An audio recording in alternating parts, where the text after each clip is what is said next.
I've been spending a lot of time in the recording studio lately, and when I get back after all these sessions, I keep thinking about something that I really hadn't thought about before, and that's brand loyalty. Now, I don't really want to target any brands here, because obviously I have a bunch of different brands of guitars. I got Gibsons, I got Fenders, I have 2 PRS guitars, so I'm not trying to definitively say these are better than these, this, that, and the other. It's just more of like a broad question of, you know, what does a company have to do to earn your kind of undevoted loyalty? Can you look past what a company does on a corporate level and a day-to-day level because you like the guitars that much? For example, there are only 3 unsellable guitars to me. I've talked about these before. My white Stratocaster, that's my first real Stratocaster. I will never sell that guitar, ever. I love that guitar, and it's with me for life. My Dove, my father gave that to me, and my Jazzmaster, and the Jazzmaster is the guitar that connected me and my wife. Outside of that, nothing is ever totally off limits, except maybe that PRS. That's getting there real quick, and sadly, it did take a little bit of damage. It's got a nick in it, so the value is definitely not going to be as much as it was at one point.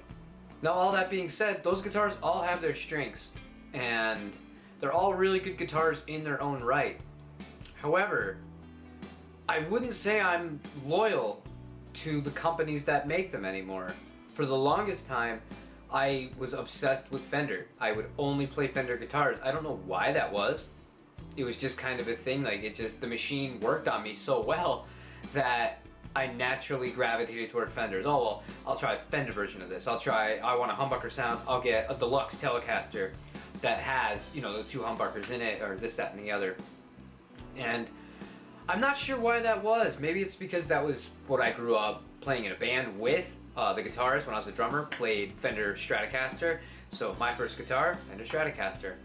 Now, you don't have to be a guitar player to understand that this year especially, there's going to be a magnifying glass on what you do as a corporation or a business.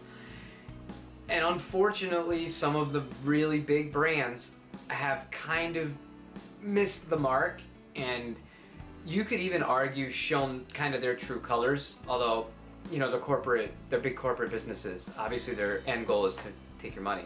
I guess the real specific question I'm asking myself right now is, can you be loyal to a guitar brand when you know, despite how good the guitars play, how they treat their vendors and their customers? It's made me reconsider a lot. So I made this video only because I want to ask you directly, are you loyal to a brand, like a specific one? Why? Could be anything. I'm just really interested, to see other people's perspectives and takes on this, because I never really thought too much about it, but, you know, I'm trying to be more aware of the bigger picture, not just the end product of the guitar itself. You know, not that it makes the biggest difference, but to me, little things like that, they matter more than they used to a few years ago. So thank you in advance if you do take the time to comment. I'll be really interested in reading your replies and, you know, trying to work this out in my own head. So that's it for today, guys. Thanks a lot. We'll see you next time.